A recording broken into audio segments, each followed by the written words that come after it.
고요한 묵상의 시간, 잠시 일상을 내려놓고 우리의 영혼을 채우는 이야기에 귀 기울여 주시는 모든 분들께 하나님의 평강이 함께하기를 소망합니다.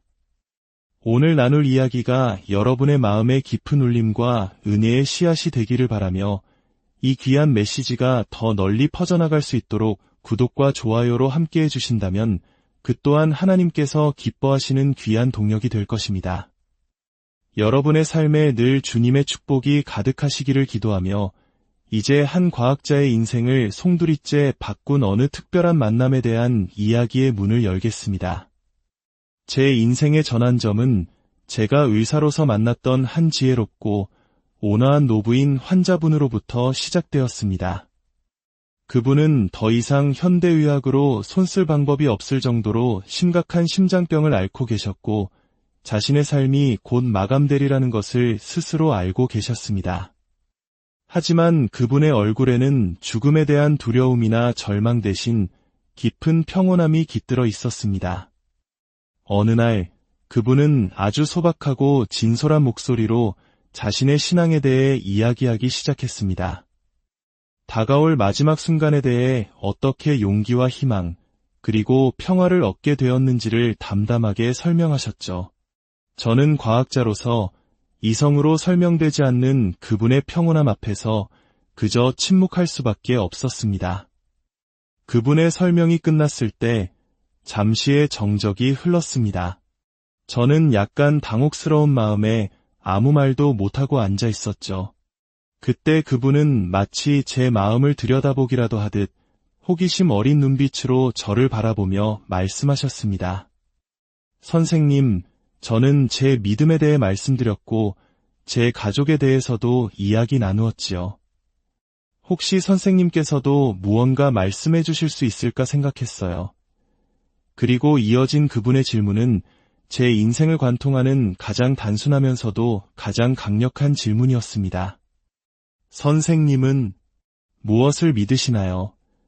그때까지 그 누구도 그토록 순수하고 진지한 방식으로 제게 그런 질문을 한 적이 없었습니다. 그 순간 저는 깨달았습니다. 제게는 대답이 없다는 것을. 뭐라 말할 수 없는 불안감이 저를 덮쳤고 얼굴이 화끈거리는 것이 느껴졌습니다. 저는 그 자리를 피하고만 싶었습니다. 제 발밑에 단단했던 이성의 얼음이 쩍 소리를 내며 갈라지는 듯한 기분이었습니다. 그 단순한 질문 하나에 제가 쌓아올린 모든 세계가 흔들리고 있었습니다. 선생님은 무엇을 믿으시나요? 그 질문이 제 머릿속을 계속해서 맴돌았습니다. 그날 이후 저는 깊은 혼란에 빠졌습니다. 며칠을 고심한 끝에 문제의 본질을 깨달았습니다. 저는 스스로를 과학자라고 생각했습니다. 과학자란 데이터를 검토하고 명백한 증거를 살펴본 후에 결론을 내리는 사람입니다. 하지만 저는 신은 없다는 결론을 먼저 내려놓고 그것을 뒷받침할 증거를 찾아보려는 노력조차 한 번도 해본 적이 없었습니다. 그것은 과학적인 태도가 아니었습니다. 어쩌면 그것은 제가 원했던 답이었을 뿐 이성적인 근거에 기반한 선택이 아니었을지도 모릅니다. 어쩌면 진실을 외면하려는 의도적인 무지였을 수도 있겠다는 생각에 이르렀습니다. 저는 다시는 그 환자분 앞에서처럼 무력하게 서 있고 싶지 않았습니다. 그래서 저는 증거를 찾아보기로 결심했습니다. 가장 먼저 세상의 주요 종교들에 대해 알아보기 시작했습니다. 그들의 경전을 읽어보려 했지만 제게는 너무나 복잡하고 이해하기 어려운 이야기들 뿐이었습니다.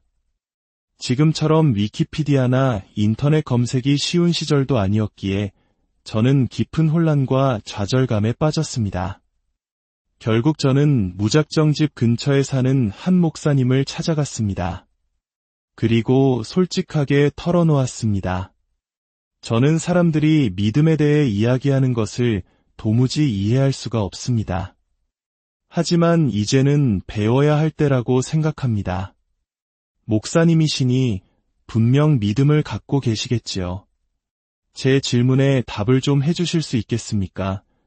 저는 아마도 신성모독에 가까운 무례한 질문들을 쏟아냈을 겁니다. 하지만 목사님은 너그럽게 제 모든 질문을 받아주셨습니다. 한참 동안 제 이야기를 들으시던 목사님은 이렇게 말씀하셨습니다. 선생님께서는 지금 진리가 무엇인지 찾기 위한 긴 여정을 시작하셨군요. 그런 여정을 떠난 사람이 선생님이 처음은 아닙니다. 사실 여기 선생님과 똑같은 여정을 떠났던 한 사람이 쓴 책이 있습니다. 그는 옥스퍼드의 저명한 학자였는데 주변의 신앙인들을 보며 도대체 왜 사람들이 신을 믿는지 이해할 수 없었다고 합니다. 그래서 그는 그들의 믿음이 틀렸다는 것을 증명하기 위해 연구를 시작했죠. 이 책을 한번 읽어보시면 그에게 어떤 일이 일어났는지 알게 될 겁니다. 목사님은 책장에서 얇은 책 한 권을 꺼내 제게 건네주셨습니다. 저는 그 책을 들고 집으로 돌아와 읽기 시작했습니다. 책의 천몇 페이지를 읽는 순간 저는 큰 충격에 빠졌습니다. 신앙을 비판하던 제 논리들이 실은 어린 학생 수준의 치기 어린 주장이었음을 깨달았습니다. 그 안에는 아무런 실체가 없었습니다. 반면 그 옥스퍼드 학자의 사려 깊은 성찰은 제게 신이라는 질문에 대해 얼마나 깊이 있는 사유와 이성이 적용될 수 있는지를 보여주었습니다. 그 학자의 이름은 바로 C.S. 루이스였고 그 책은 훗날 순전한 기독교라는 이름으로 널리 알려지게 됩니다. 저는 그때까지 신앙과 이성은 양극단에 서 있는 것이라고 막연히 생각해왔습니다. 그런데 위대한 지성인은 한 장 한 장 페이지를 넘길 때마다 사실 이성과 신앙은 서로 손을 맞잡고 가는 것임을 설득력 있게 증명하고 있었습니다. 제게는 거대한 인식의 전환이었습니다. 그 후 약 1년 동안 저는 내면에서 격렬하게 저항하며 진리를 탐구하는 시간을 보냈습니다. 솔직히 저는 제가 원하지 않는 결론에 도달하게 될까 봐 두려웠습니다. 하지만 시간이 흐를수록 신의 존재에 대한 증거들이 비록 물리적인 증명은 아닐지라도 매우 흥미롭고 강력하다는 것을 깨닫기 시작했습니다. 그리고 마침내 무신론이야말로 모든 선택지 중에서 가장 비합리적인 주장이라는 결론에 이르게 되었습니다. 제가 신앙을 갖게 된 지적인 여정을 요약해 보겠습니다. 흥미롭게도 하나님을 가리키는 첫 번째 단서들은 제가 늘 연구하던 자연과학 속에 있었습니다. 첫 번째 단서는 왜 세상은 아무것도 없는 무가 아니라 무언가 존재하는 유인가? 라는 질문에서 시작됩니다. 노벨 물리학상 수상자인 유진 위그너의 수학에 불합리할 정도의 유효성이라는 말은 양자역학을 공부했던 제게 큰 울림을 주었습니다. 수학과 물리학, 그리고 화학이 묘사하는 물질과 에너지의 법칙들은 놀라울 정도로 정확하게 작동합니다. 왜 그래야만 할까요? 왜 자연은 인간이 이해할 수 있는 수학이라는 언어로 쓰여 있는 걸까요? 그리고 빅뱅 이론이 있습니다. 오늘날 거의 모든 과학자들은 우리 우주가 약 137억 년 전 골프공보다도 작은 상상할 수 없는 특이점에서 시작되었다는 사실에 동의합니다. 그 순간 우주는 갑자기 나타나 폭발적으로 팽창하기 시작했고 지금 이 순간까지도 팽창하고 있습니다. 과학은 그 특이점 이전의 순간에 대해서는 아무것도 설명하지 못합니다. 무에서 유가 창조된 것입니다. 자연의 법칙 안에서는 무에서 유가 나올 수 없습니다. 그렇다면 자연 스스로가 자신을 만들 수 없다면 이 우주는 대체 어떻게 생겨난 것일까요? 어떤 자연적인 힘이 우주를 만들었다고 가정해봤자 그럼 그 자연적인 힘은 누가 만들었는가? 라는 질문에 다시 부딪힐 뿐입니다. 따라서 유일하게 합리적인 설명은 이 모든 것을 창조한 초자연적인 힘이 존재해야 한다는 것입니다. 시공간의 제약을 받지 않으며 이 모든 물리 법칙을 설계한 존재, 우리는 그 존재를 하나님이라고 부릅니다. 이 하나님은 위대한 수학자임에 틀림없습니다. 하나님은 또한 경이로운 물리학자이시기도 합니다.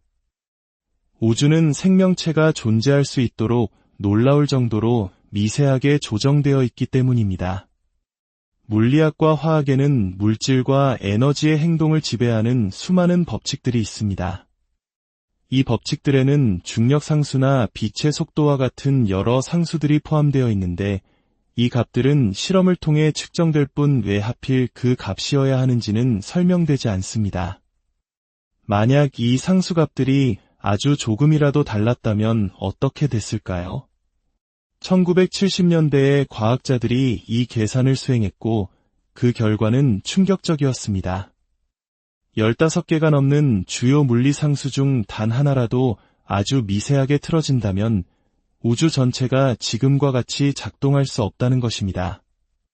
예를 들어 중력 상수가 지금보다 약 100억 분의 1만큼만 더 약했다면 빅뱅 이후 별과 은하, 행성들이 서로 뭉쳐질 충분한 인력이 형성되지 않았을 것입니다.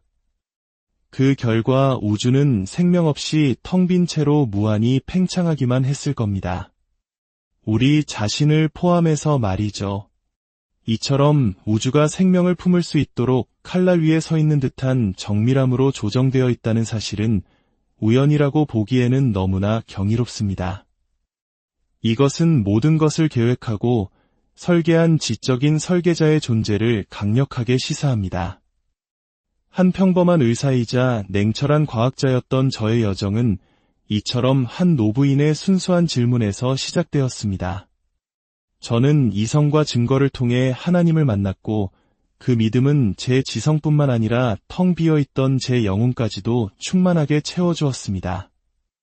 저와 같은 길을 걸었던 이들은 역사 속에서 수없이 많았습니다. 위대한 학자 C.S. 루이스, 하버드 법대 교수였던 사이먼 그린리프, 촉망받는 언론인이었던 리 스트로벨, 그리고 냉철한 강력계 형사였던 J. 워너 월러스까지.